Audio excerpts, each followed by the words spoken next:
Good morning friends. GST platform के YouTube channel में आप सभी का स्वागत है। जी हाँ फ्रेंड्स, आज का ये सेशन आप सबके लिए बेहद इम्पोर्टेंट है, क्योंकि इसमें हम लोग एक नई तरीके का वेरिफिकेशन जो डिपार्टमेंट और प्रॉपर ऑफिसर्स अब आपके प्रीमाइसेस पर आ करके करेंगे, और आपको हो सकता है इस बात की भनक भी ना लगे कि आप जिसको अपना माल बेच रहे हैं या आप जिसको अपनी सर्विसेज दे रहे हैं वो कोई आम व्यक्ति नहीं बल्कि प्रॉपर ऑफिसर खुद है। जी हाँ फ्रेंड्स, ऐसे ही प्रोविजंस जीएसटी के अंदर है। अब उसको लेकर के डिफरेंट डिफरेंट स्टेट्स जो है वो इंस्ट्रक्शंस भी इशू करने लगे हैं। तो यहाँ पर आप समझिएगा इसका एक बेसिक सा कि आपके पास ऑफिसर आए या ना आए, इसके लिए डिपार्टमेंट किस तरीके से आपका सिलेक्शन करेगा, यानी कि इन टैक्स पेयर्स को जिनके यहाँ टेस्ट परचेज किया जाना है उसके लिए सिलेक्टिंग क्राइटेरिया क्या होगा, सिलेक्शन करने का बेसिस क्या रहेगा। तो उस चीज को समझिएगा तो बेहद इंपॉर्टेंट सेशन रहेगा। इसलिए सेशंस को लाइक और शेयर भी कीजिएगा ताकि मैक्सिमम लोगों तक इंफॉर्मेशन पहुंच जाए। देखिए इन्होंने क्या कहा है, the criteria for the selection of cases shall include the following which may be improved upon from time to time. यहाँ पर इन्होंने एक लिस्ट ऑफ क्राइटेरिया दे रखा है जिसे समय समय पर चेंज या इम्प्रूव किया जाएगा एज पर द रिक्वायरमेंट। अभी क्या है फिलहाल, सबसे पहला, tax payers who are doing business in large volumes but paying very less amount और meagre amount of tax in cash disproportionately. यानी कि अगर आप मान लो 50 करोड़ का काम कर रहे हैं और सारा का सारा टैक्स जो है वो आप इनपुट टैक्स क्रेडिट से पे कर रहे हैं, आप कैश के अंदर बहुत कम अमाउंट जो है वो पेमेंट करते हैं।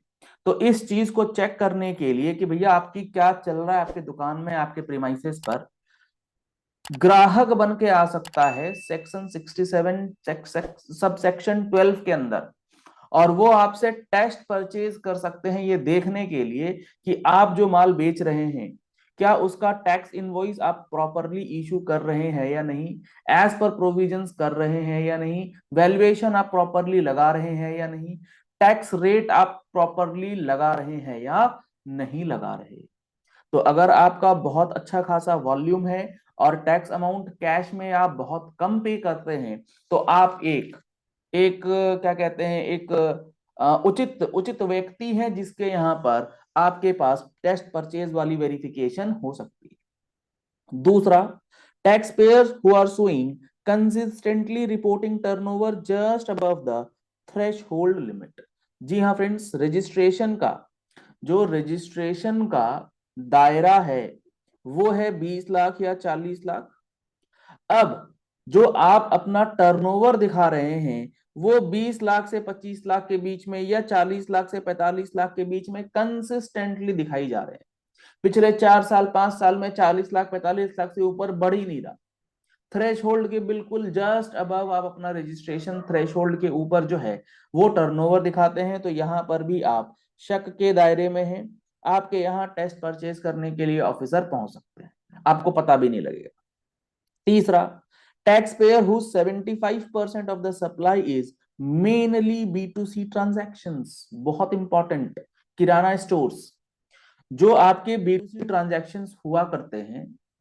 अगर आपने मान लो 1 करोड़ का ट्रांजैक्शन दिखाया है जिसमें से 75 लाख या उससे ज्यादा का B2C का ट्रांजैक्शन रहता है और B2B ट्रांजैक्शंस बहुत कम रहते हैं, तो यहां पर भी आपके यहाँ टेस्ट परचेज वेरिफिकेशन जो है वो प्रॉपर ऑफिसर के लिए करना एक क्राइटेरिया बन जाएगा। इसके बाद अगला क्या है, unregistered persons who are doing business and whose turnover is reasonably believed to be higher than the threshold limit mentioned in the act, making him liable to take the registrations। मतलब ये कि अगर आप अनरजिस्टर्ड व्यक्ति हैं लेकिन department को ये पता लगता है किसी भी तरीके से कि आपकी जो सेल्स है वो अच्छी खासी है, रीजनेबल अमाउंट है जिससे आप थ्रेशहोल्ड को पार कर रहे होंगे, तो इस चीज को चेक करने के लिए भी वो आपके यहाँ पर आ सकता है आपकी प्रीमाइसेस पर टेस्ट परचेज करने के लिए, और आपके ऊपर धावा बोल सकता है कि भैया आपने रजिस्ट्रेशन क्यों नहीं ले रखा जब आपकी सेल ट्रांजैक्शंस जो है वो ऑलरेडी टर्नओवर थ्रेशोल्ड लिमिट को क्रॉस कर चुकी। तो अगर आप अनरजिस्टर्ड हैं, वाकई अनरजिस्टर्ड हैं, तो आप चीजों का डेटा मेंटेन करके रखिए, और रजिस्टर्ड हैं तो जो ये क्राइटेरिया है, इन क्राइटेरिया को देखते हुए जो एप्रोप्रिएट एक्शंस आपको लेने हैं वो जल्द से जल्द ले लीजिए। अगला है specific complaints against the taxable persons receive from the public, trade associations, VIPs, other offices with documentary evidences after discrete inquiry। अगर आपके अगेंस्ट कोई थर्ड पार्टी कंप्लेन कर देता है कि ये तो भैया काम सही से नहीं कर रहा, तो आप एज अ टैक्स पेयर, आप एज अ बिजनेसमैन ये भी ध्यान रखिए कि अगर आपसे कस्टमर आ करके कोई इनवॉइसेस की मांग करता है तो आप उसको नकारिए मत कि मैं तो इनवॉइस नहीं दूंगा, मैं तो ऐसे बिजनेस करता हूं। ऐसे नहीं चलता। जब इनवॉइस मांगा जाएगा आपको properly as per the provisions tax invoice issue करना है। अगर नहीं करेंगे तो वो डिपार्टमेंट को इंक्वायरी करने के लिए कंप्लेन कर सकता है, और उसके बाद आपके ऊपर एक्शन जो है वो लिया जा सकता है। ऑफिसर पहुंच जाएगा आपके पास ग्राहक बन के आपका माल या सर्विस लेने के लिए। सिर्फ टेस्ट परचेज होते हैं ये। अगला क्या है, evasion prone commodities and retail businesses. अब यहां पर सबसे इंपॉर्टेंट है कौन सी गुड्स और कौन से बिजनेसेस पे सबसे ज्यादा खतरा है। For which mostly estimation slips are only issued. मालूम है ना आपको, भैया दुकान पे गए, एस्टिमेट नाम का एक पर्ची रखा होता है, ये एस्टिमेट पे ही बिजनेस चल रहा होता है।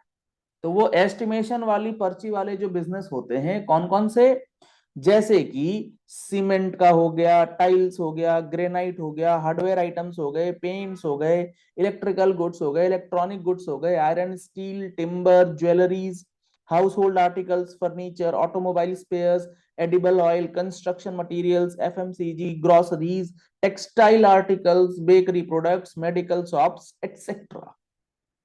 तो कुल मिलाकर के कोई भी बंदा, कोई भी बिजनेस, कोई भी क्लास ऑफ प्रोडक्ट इससे बाहर नहीं है, क्योंकि हर बिजनेस में ये एस्टिमेट वाली पर्ची जो है वो चलती ही चलती है प्रैक्टिकली।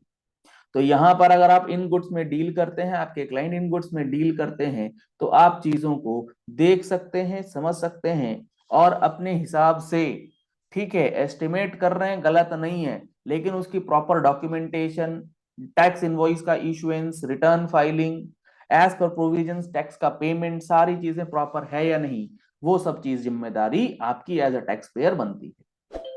आखिरी है services of hotels, restaurant, sweet stalls, educational institutions, amusement parks, entertainment events, personal grooming, fitness centres etcetera. अगर आप सर्विस प्रोवाइडर हैं और सर्विस कैटेगरी में आप होटल चला रहे हैं, रेस्टोरेंट चला रहे हैं, सबसे ज्यादा रेस्टोरेंट वाले नहीं देते ये बिल, अपनी मन मर्जी से बिलिंग करते हैं, जो मर्जी आता है एक बटन दबाते हैं, बोलते यही बिल है हमारा, तो हम तो कुछ नहीं सुनेंगे, और आपको जो करना है कर लो भैया।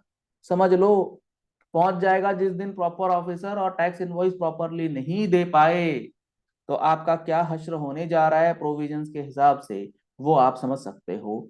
स्वीट स्टॉल्स हैं, एजुकेशनल इंस्टीट्यूशंस हैं, पार्क्स हो गए, एंटरटेनमेंट इवेंट्स, तो ये सारी क्राइटेरियाज जो हैं वो अब ऑफिसर्स को बताई जा रही है कि इन इन क्राइटेरियाज को ध्यान में रखते हुए, प्रॉपर चीजों को देखते हुए आप पहले डिसाइड कीजिए कि कहाँ कहाँ हमें टेस्ट परचेज जो करना है वो किया जा सकता है, ताकि चोरी जो है वो पकड़ी जा सके। अगर मैं आपको प्रोविजन दिखाऊं सेक्शन 67(12) का, तो फटाफट से एक बार आप देख लीजिए। द कमिश्नर और an officer authorised by him may cause purchase of any goods और सर्विसेज और both by any person authorised by him. किसी भी पर्सन को ऑथराइज किया जा सकता है, जाओ गुड्स परचेज करके लाओ, जाओ सर्विस परचेज करके लाओ, from the business premises of any taxable person to check the issue of tax invoice. क्या चेक करेंगे आकर के, कि आप टैक्स इनवॉइस प्रॉपरली इशू कर रहे हैं या नहीं, या अगर आपकी एग्जेम्प्टेड सप्लाई है तो बिल ऑफ सप्लाई एक्चुअली कर रहे हैं या नहीं, bye such taxable person and on return of goods so purchase by the officer. मान लो आपके यहाँ ऑफिसर आया, आपसे परचेज करता है, आपने प्रॉपरली टैक्स इनवॉइस वगैरह सब दे दिया, उसके बाद वो करेगा आपके साथ ये प्रैंक हो गया, एक तरीके से ये प्रैंक एक्टिविटी चलेगी। फिर वो कहेगा ये वो देखिए कैमरा लगा हुआ है वहां, ये आपके साथ प्रैंक चल रहा था, तो आपने जो हमें माल दिया है, आपने मेरे से पैसे भी लिए हैं, तो ये लो पकड़ो माल अपना, हमें हमारे पैसे वापस दे दो, क्योंकि हम तो नुमाइंदे हैं डिपार्टमेंट के, ये तो आपके साथ प्रैंक चल रहा था। ठीक है, तो यही लिखा है इन्होंने, and on return of goods so purchase by the proper officer such taxable person or any person in charge of the business premises shall refund the amount so paid towards the goods after cancelling the tax invoice issued। अगर आपने सही करा तो वो tax invoice आपको वापस कर देगा, आप उसको माल वापस कर देंगे, पैसा वैसा सब अपना लेन देन करके प्रैंक जो है वहां पर समाप्त हो जाएगा। लेकिन अगर आपने नहीं से सही तरीके से टैक्स इनवॉइस इशू करा तो वो प्रैंक प्रोसीडिंग में कन्वर्ट हो जाएगा। आती है बात समझ में? हाँ सर आती है। और ये सारी चीजें हम लोगों ने अपनी जीएसटी के फुल कोर्स के अंदर, जिसमें 180 घंटे से ज्यादा की क्लासेस आपको प्रोवाइड करी हैं, उसमें सारा डिटेल्ड कवरेज आपको मिलेगा। अगर आप लोगों ने अभी तक इस कोर्स में रजिस्ट्रेशन नहीं कराया है तो नंबर्स आपको स्क्रीन पे दिए गए हैं, इन नंबर्स पे कॉल कीजिए, व्हाट्सएप कीजिए, लिंक आपको वीडियो के डिस्क्रिप्शन बॉक्स में दिया गया है। प्ले स्टोर पे हमारा GST platform mobile application available है, आप किसी भी माध्यम से इस कोर्सेज की डिटेल ले सकते हैं और इसमें एनरोलमेंट कर सकते हैं। 99C का सीजन आ रहा है, आ चुका है बेसिकली, तो 99C अगर आप सीखना चाहते हैं डिटेल्ड में तो आप 99C के जो परचेज कोर्सेज हैं उसका बेनिफिट ले सकते हैं। अगर आपने अभी तक परचेज नहीं किया है तो आप 99C का स्पेसिफिक कोर्स ले सकते हैं, जिसमें आपको टेबल वाइज एक्सप्लेनेशन जो है 99C की भी दी गई है।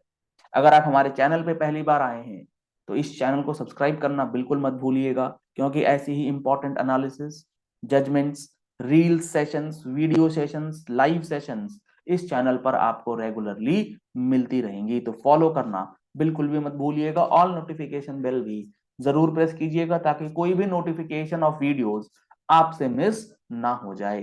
Thank you.